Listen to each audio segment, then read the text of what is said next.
सती, तुम्हारे मौन को हम तुम्हारी स्वीकृति समझे?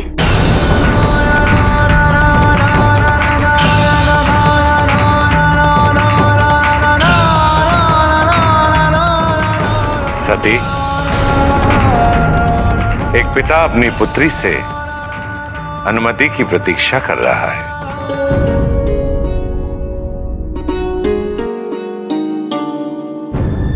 सती, कहीं ऐसा तो नहीं है कि तुम अभी भी शिव के भ्रम से पूरी तरह मुक्त नहीं हुई हो?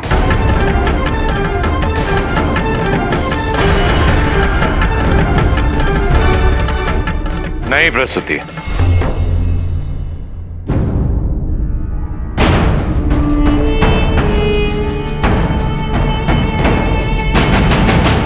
शिव के भ्रम से तो सती कल ही मुक्त हो गई थी, किंतु सती का मौन कह रहा है कि वो हमसे दूर जाने के विचार से बहुत अधिक दुखी है। तुम व्यर्थ में दुखी हो रही हो।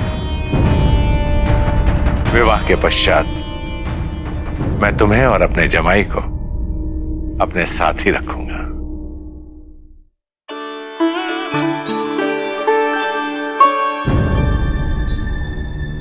मां, पिताश्री,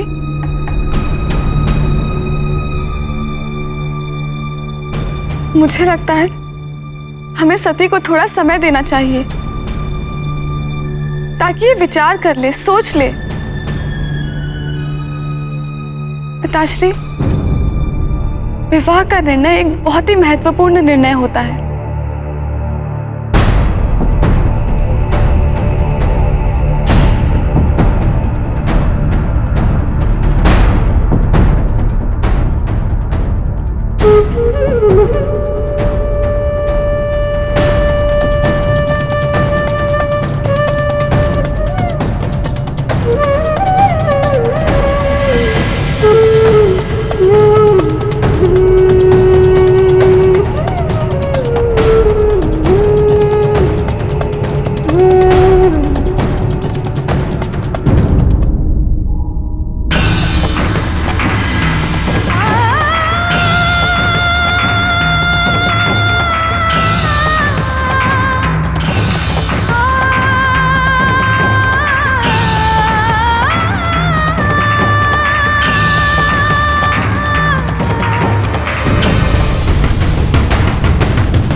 नहीं प्रसूति,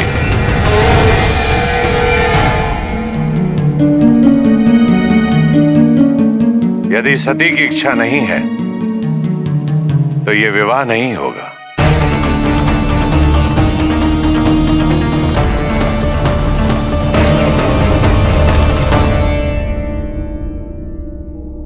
स्वामी, आप ये क्या कह रहे हैं?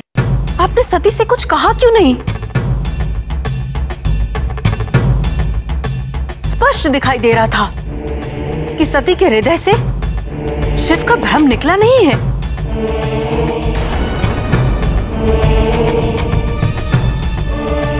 आपने कुछ क्यों नहीं कहा स्वामी?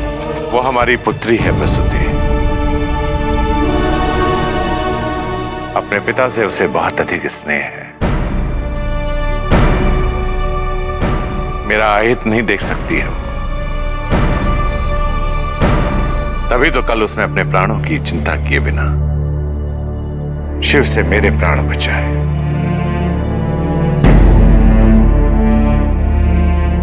उससे भला मैं क्रोधित कैसे हो सकता हूं?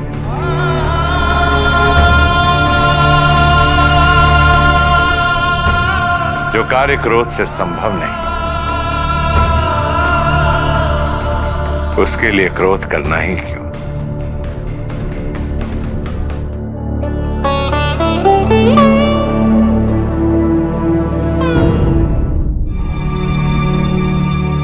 सती, सती,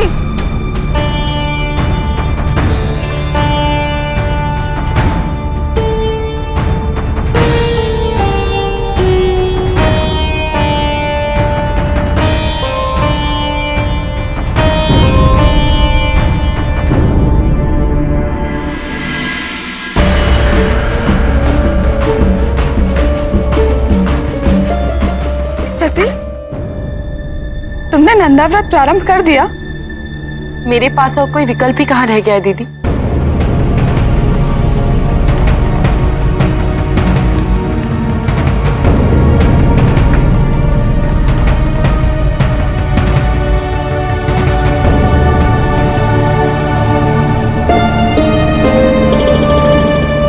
मुझे शिव के योग्य बनना ही होगा। मैं उनके योग्य बनकर दिखाऊंगी दीदी। मैं अब और प्रतीक्षा नहीं कर सकती। इसीलिए मैंने ये संकल्प लिया है, इस पुस्तक में लिखी हर विधि, हर नियम का मैं पूरी तरह से पालन करूंगी। मैं ये व्रत पूरा करके रहूंगी। शिव को मुझे अपनाना ही होगा, अपनाना ही होगा।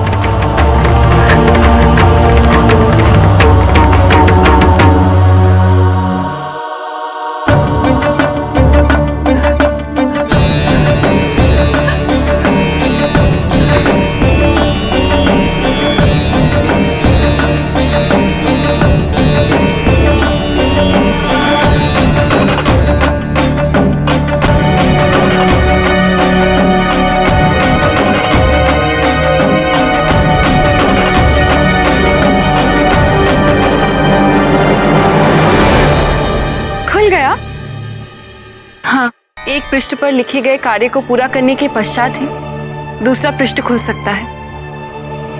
इसमें लिखा है, मिट्टी के बनाए शिवलिंग का अभिषेक सबसे पहले ताजी चिता की राख से करना है और फिर दूध और बेलपत्र से अभिषेक करना है। चिता भस्म? किंतु उसके लिए तो शमशान जाना होगा और महिलाओं का शमशान में प्रवेश करना निषेध है। पिताजी द्वारा निर्मित नियम ये अवश्य कहते हैं, परंतु शिव का संसार ऐसे नियमों को नहीं मानता। और कहीं पिताजी को पता चल गया तो? मैं संकल्प ले चुकी हूँ दीदी।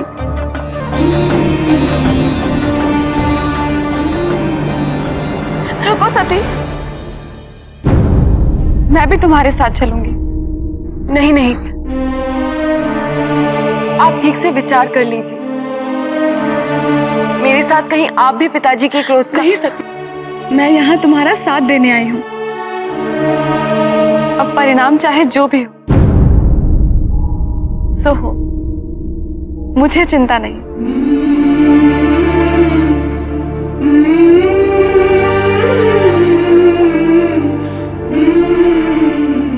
चलिए।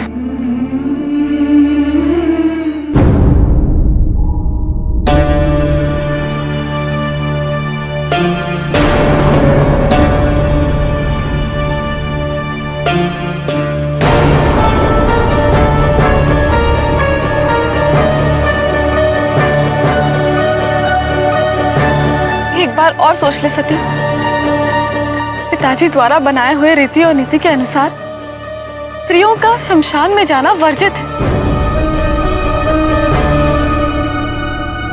मुझे तो बहुत भय लग रहा है। आप यहीं रुकिए, भस्म मैं लेकर आती हूँ। तू अकेली जाएगी? भूत प्रेत नर मुंड, हे भगवान, तुझे जरा भी भय नहीं लगता? भय कैसा दीदी?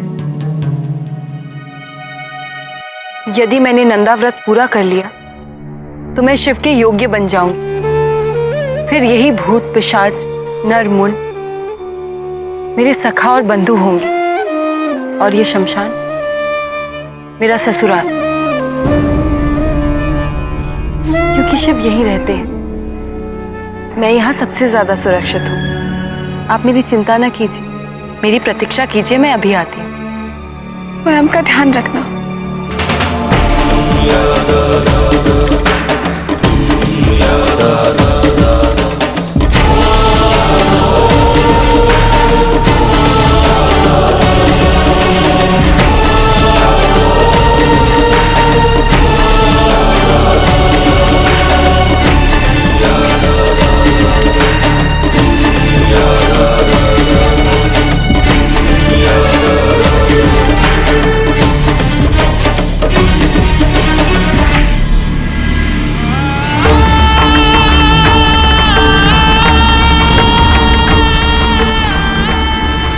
दक्ष की दुनिया के मनुष्यों की और दक्ष की पुत्री की सबकी यात्रा यहीं आके समाप्त होती है।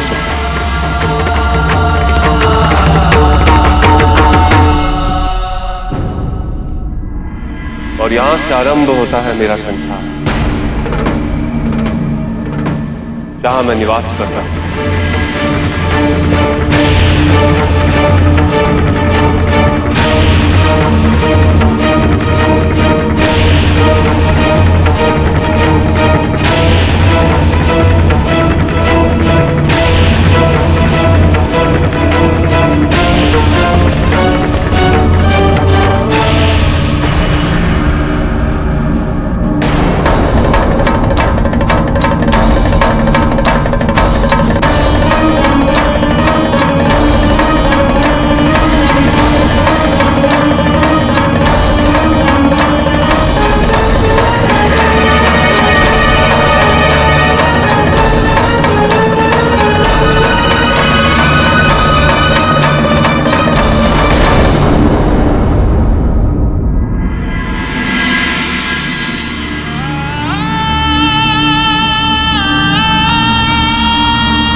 सहारा क्यों देते जब छोड़कर ही जाना होता।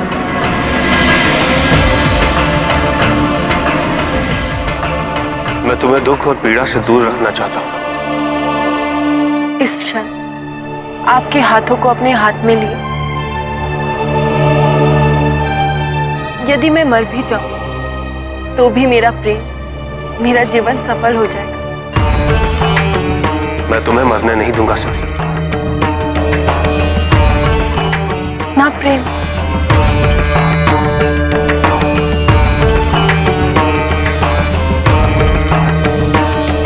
चिंता है मुझे तुम्हारी। और प्रेम, एक बार कह दीजिए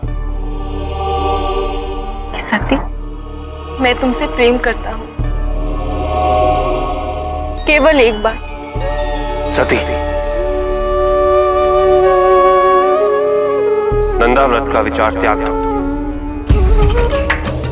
कोई भगवान उसके भक्त को अपनी भक्ति करने से कैसे रोक सकता है? बताइए ना, आप मुझसे दूर क्यों रहना चाहते हैं? क्या मैं इतनी अयोग्य हूं? या फिर आपको मेरे प्रेम पर विश्वास ही नहीं? आप कहते हैं मैं वो मार्ग छोड़ दूं जो मुझे आप तक ले जाएगा, परंतु मैं विभाजित हो रही हूं शिव। हर पल टूटकर बिखर रही हूं। कभी कभी मुझे बहुत भय की अनुभूति होती है। बचपन से ही मैं बहुत हठी हूं। एक बार जो निर्णय ले लेती, उसे पूरा करने से पूर्व मुझे शांति नहीं मिलती। परंतु मुझे भय है कि आपके इस तिरस्कार के कारण मेरा मन इतना न टूट जाए, आप उसे कभी जोड़ ही ना पाए। मुझे इस बात से बहुत भय होती।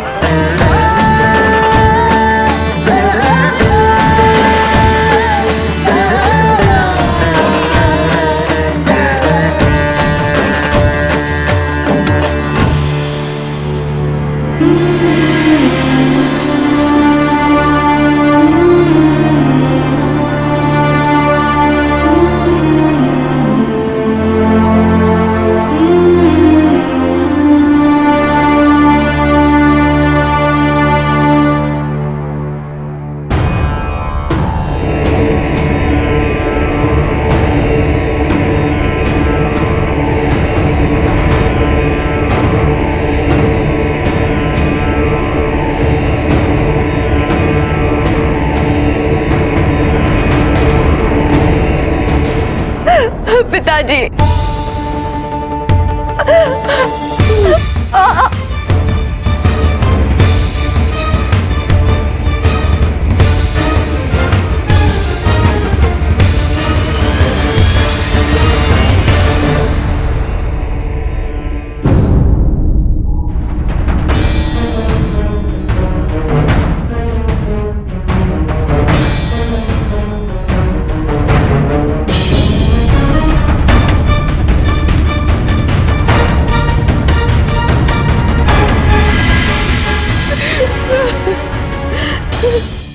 सती,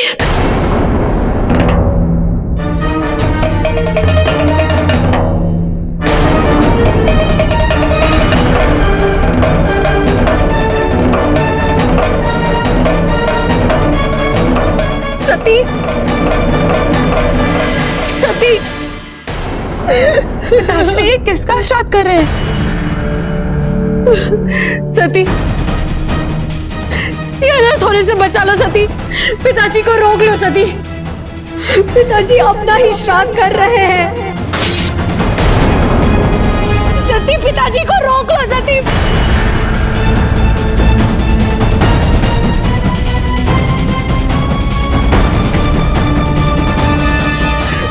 पिताजी, ये सब क्या है?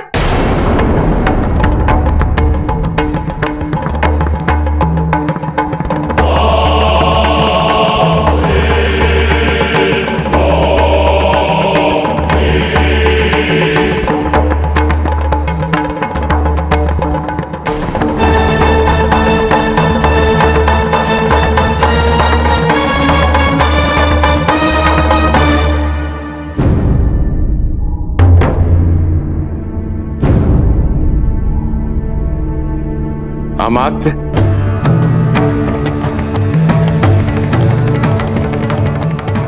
श्राद्ध विधि अनुसार होना चाहिए। किसी भी चीज का कोई अभाव नहीं होना चाहिए, अन्यथा मीरा और स्वयंभू मनुपुत्री प्रसूति की आत्मा को शांति नहीं मिलेगी। क्या?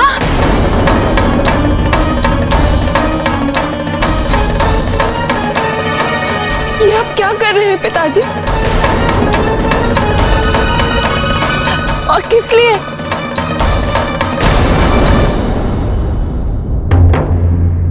नहीं पुत्री, अपने आंसू पोंछ लो। मैं तुम्हें दुखी नहीं देख सकता,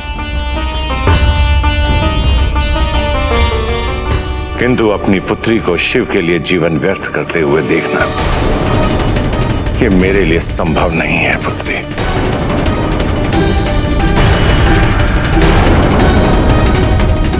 इसीलिए मैं और तुम्हारी मां दोनों जल समाधि लेकर इस जीवन से मुक्ति पा रहे हैं।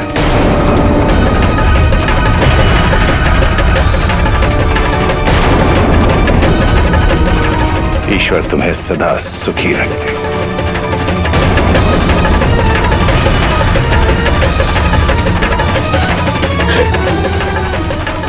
सरस्वती तट पर चलते हैं।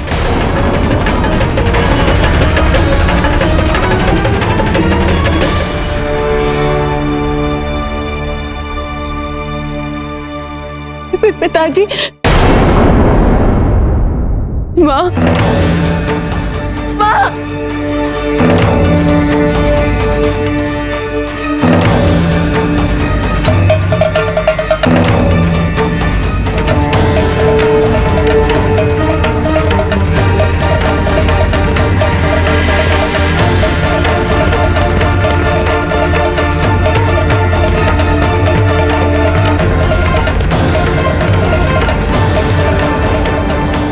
सती, क्या देख रही हो तुम? जाओ जाके रोक लो उन्हें। सती, समय नष्ट मत करो। जाओ जाके माँ और पिताजी को रोको, अन्यथा वो अपने प्राण त्याग देंगे। सती जाओ, जाओ सती, रोको उन्हें, रोको।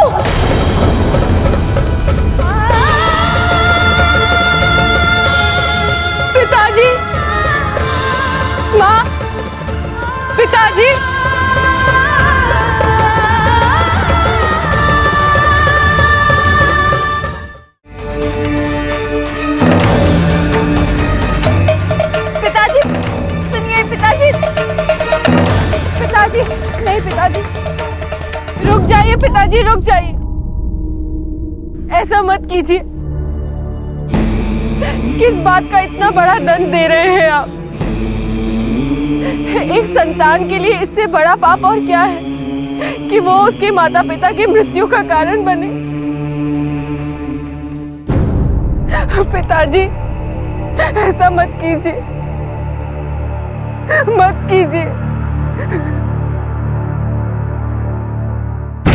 इसे मृत्यु मत कहो सती, ये तो जल समाधि है।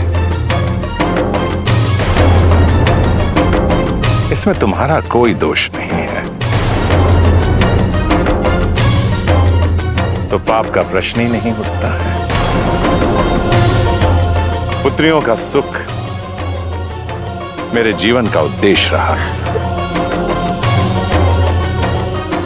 और अब वो कार्य पूरा हो चुका है।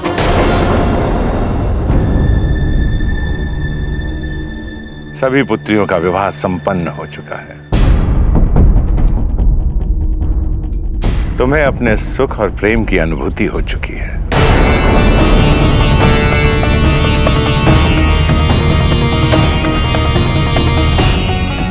इसके पश्चात हमारे इस जीवन काल में और कार्य कोई नहीं रह जाता।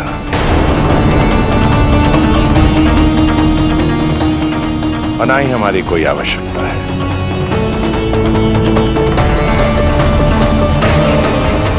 और जहां आवश्यकता ना हो वहां रहना ही क्यों?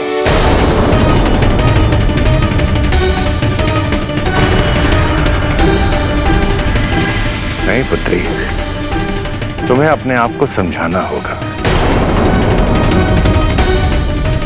मैं और तुम्हारी मां अपनी मंशा के लिए तुम्हें तुम्हारे सुख और तुम्हारे प्रेम से दूर नहीं कर सकते। हमने तुम्हें जन्म दिया है, तुम्हें पाला है।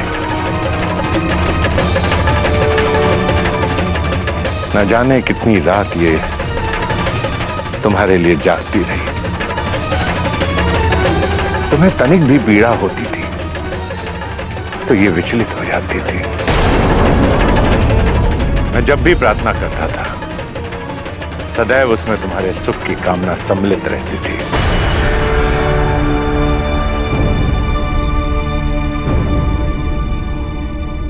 आज जब तुम पीड़ा में हो, दुखी हो, तो हम तुम्हारी इच्छा के विरुद्ध कुछ करने के लिए क्यों कह रहे हैं? स्वार्थ है हमारा। नहीं नहीं, ऐसा मत कहिए, ऐसा कुछ नहीं है। किंतु सत्य यही है सती, हम स्वार्थी हो गए।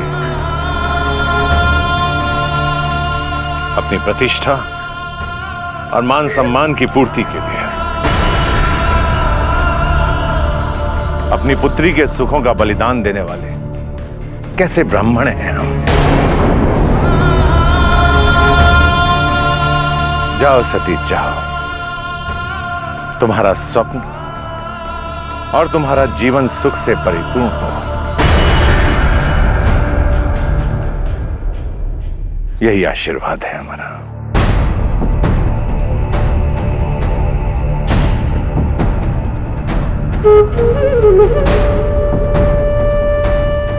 पुत्री, तुम दक्षायनी हो और अपने निर्णय पर अटल रहना ही दक्षायनी का प्रमाण है।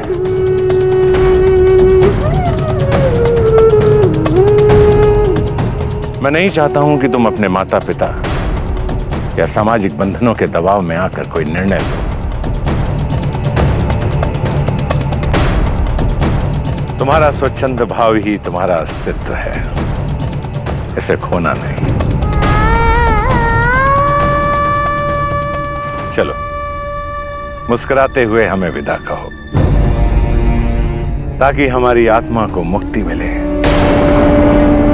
पिताजी, और ईश्वर के चरणों में स्थान मिले। मुस्कुराओ पुत्री।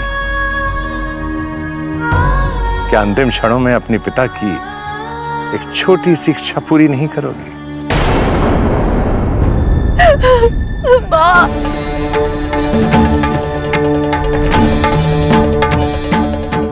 पिताजी, पिताजी, पिताजी क्या कर रहे हैं आप? रुक जाइए पिताजी, आप क्या कर रहे हैं पिताजी? दीदी, दीदी पिताजी को रोकिए ना, दीदी पिताजी को रोक लीजिए। दीदी देखिए ना, आप तो इनको रोक लीजिए, इस अनर्थ को रोक लीजिए दीदी। इन्हें रोकिए ना महर्षि, इन्हें रोकिए, रोक लीजिए उन्हें, कुछ तो कीजिए, रोकिए ना पिताजी को। तुम्हारे सुख के लिए तुम्हारे माता पिता प्राणों का त्याग करें, उन्हें और कोई कैसे रोक सकता है सती? सती, अपने हक के कारण अपने माता पिता की आहुति तो मत दो। सती, तुम ही उन्हें रोक सकती हो, तुम ही उनका निर्णय बदल सकती हो सती।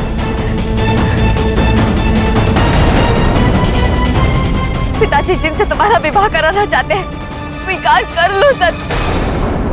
उन्होंने सदैव तुम्हारी हर इच्छा की पूर्ति की है, तुम उनकी एक इच्छा पूर्ण नहीं कर सकती।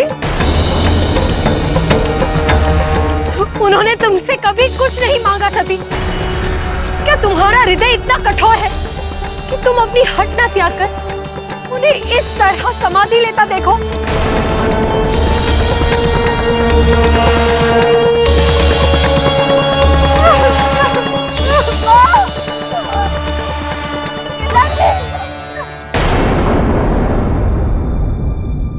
उन्हें रोको सती, उन्हें रोको। मान जाओ सती, मान जाओ।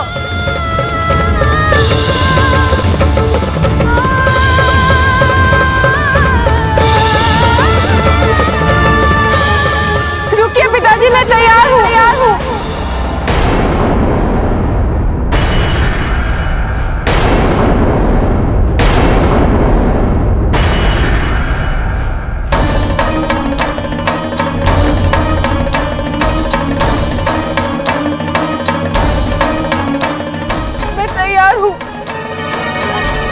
तैयार हूँ मैं।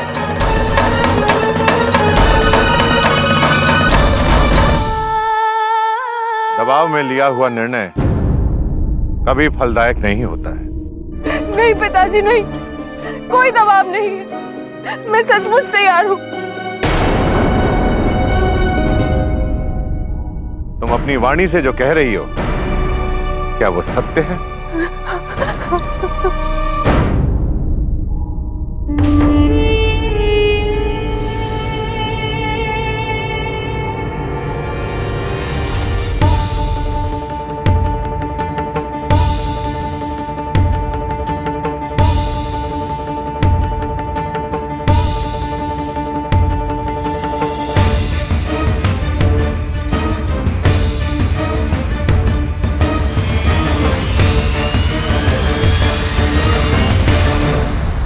अमात्य।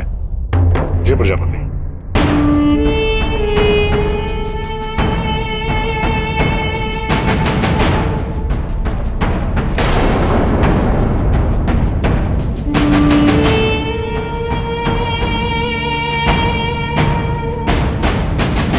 तो संकल्प करो,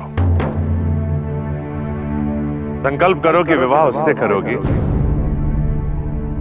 जिससे मैं चाहूं।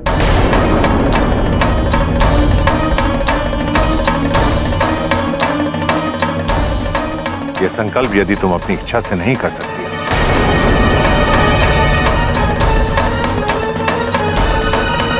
तो हमें जल्द समाधि लेने दो।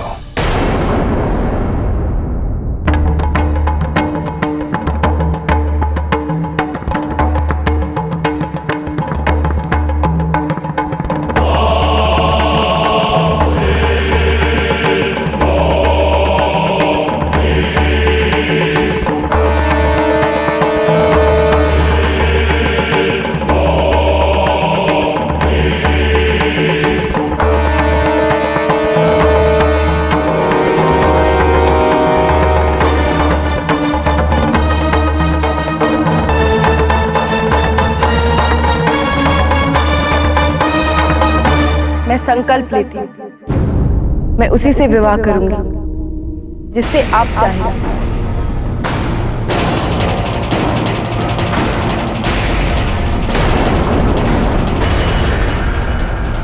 आपकी इच्छा के अनुसार, आपके आशीर्वाद के साथ।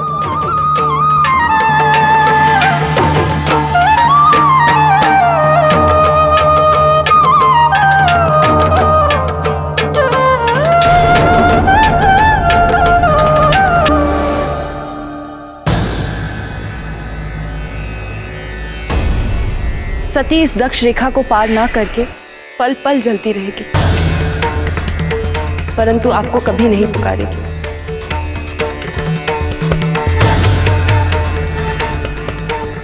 मैं ही मूर्ख थी जो आपकी कृपा दृष्टि को आपका प्रेम समझ बैठी। मेरे और मेरे पिताजी के बीच आने का आपको कोई अधिकार नहीं। अपने लिए अयोग्य बताकर आपने मेरा जो अपमान किया है, उसके पश्चात आपको मेरी चिंता करने की कोई आवश्यकता नहीं।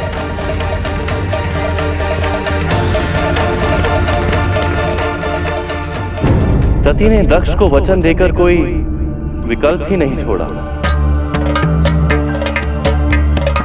परंतु सती शिव के सिवा किसी और से विवाह कैसे कर सकती है स्वामी? आपको कोई उपाय तो करना होगा।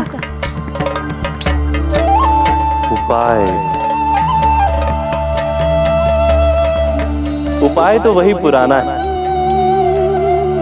शिव ने सती को हर संकट से बचाया, सदैव उनकी रक्षा की, तो कदाचित एक बड़ा संकट ही शिव को सती से पुनः मिलवाएगा। अर्थात आप किसी बड़े संकट के निर्माण की योजना तो नहीं बना रहे हैं प्रभु? देवर्षि, मुझे कुछ करने की आवश्यकता नहीं है। कई वर्ष पूर्व स्वयं महादेव ने इसका निर्माण कर दिया है। आप किस संकट की बात कर रहे हैं स्वामी? और वो भी ऐसा संकट जो स्वयं महादेव ने निर्माण किया हो।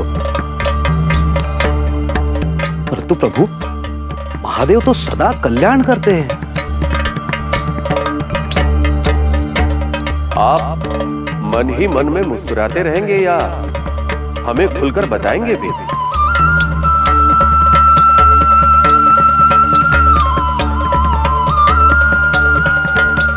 आपने सही कहा देवर्षि, महादेव सदैव कल्याण करते हैं।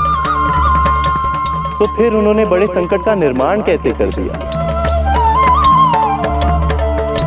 कदाचित आप ये भूल रहे हैं देवर्षि, महादेव भोलेनाथ भी तो है, और अपने भोलेपन में ही गए थे वो कल्याण करने, किंतु कर आए एक संकट का निर्माण। उस संकट का नाम है राक्षस तारकासुर। तारकासुर ने कई वर्ष पूर्व महादेव को प्रसन्न करने के लिए एक घोर तप किया।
प्रभु प्रभु प्रभु,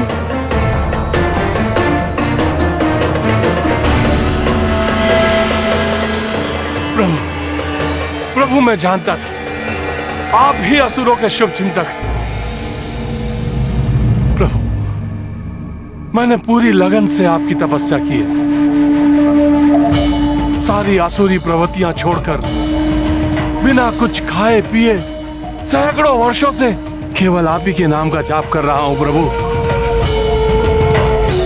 ओम नमः शिवाय प्रभु, ओम नमः शिवाय, ओम नमः शिवाय। उठो तारकासुर।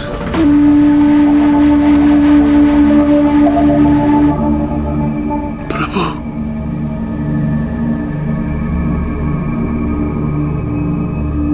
तुम्हारी तपस्या से प्रसन्न होकर ही मैं तुम्हें वरदान देने आया हूं। मांगो, जो वरदान चाहिए मांगो। जय हो प्रभु, जय हो। मैं जानता था प्रभु आप दयालु हैं, कृपालु हैं। मैं जानता था प्रभु मेरी तपस्या से प्रसन्न होकर आप मुझे वरदान देने अवश्य आएंगे। और प्रभु, संसार में ऐसा कौन सा वरदान है जो आप नहीं दे सकते? परंतु प्रभु, मैं लोभी नहीं हूं। प्रभु, मुझे अमृतत्व का वरदान दे दीजिए ताकि मेरी मृत्यु ना हो। यदि इस संसार में जन्म लिया है तो मृत्यु तो निश्चित है तारकासुर। यही इस सृष्टि का नियम है। तुम कोई और वरदान मांग लो।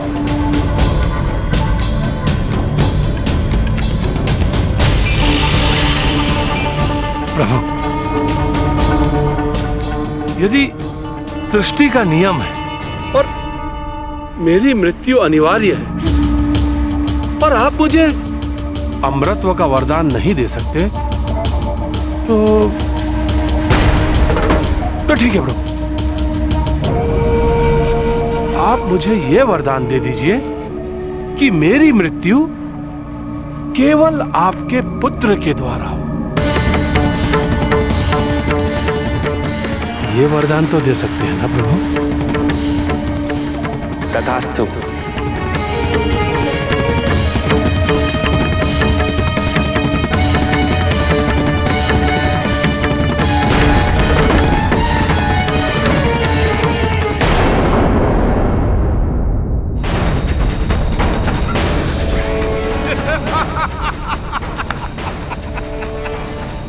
प्रभु,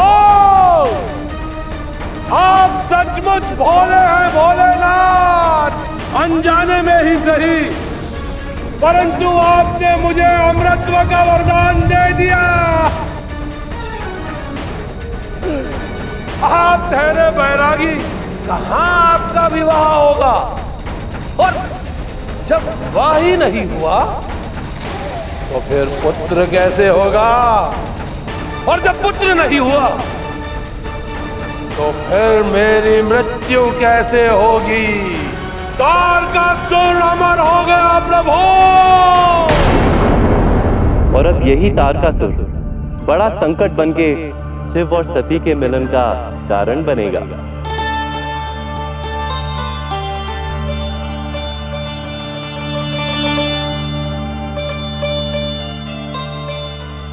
देवर्षि,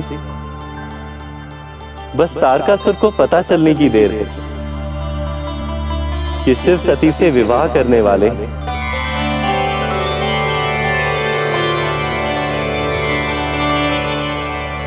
नारायण नारायण। प्रभु, इसके आगे का कार्य कैसे संपन्न करना है यह अब मेरा उत्तरदायित्व है। मैं चला संसार का उद्धार करने। नारायण नारायण, नारायण नारायण।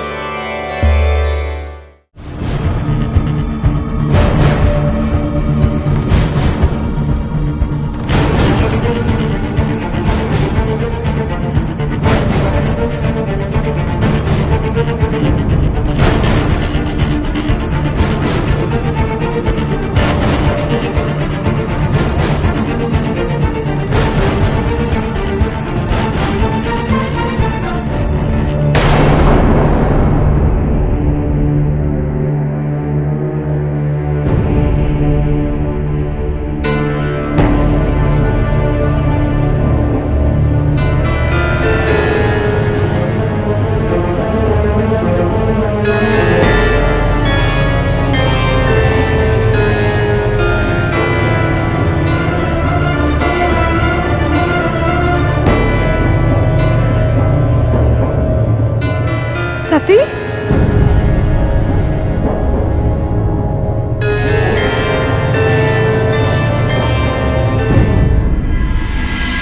ये क्या कर रही हो सती? कुछ अनावश्यक वस्तुएं हैं, उन्हें हटा रही हूँ। क्या? पर क्यों? तुमने तो नंदा व्रत पूरा करने का संकल्प लिया था ना। स्वार्थी बन गई थी मैं, किंतु अब नहीं, कदापि नहीं। का अर्थ जानती हो तुम? तुम्हारा और शिव का मिलन असंभव हो जाएगा।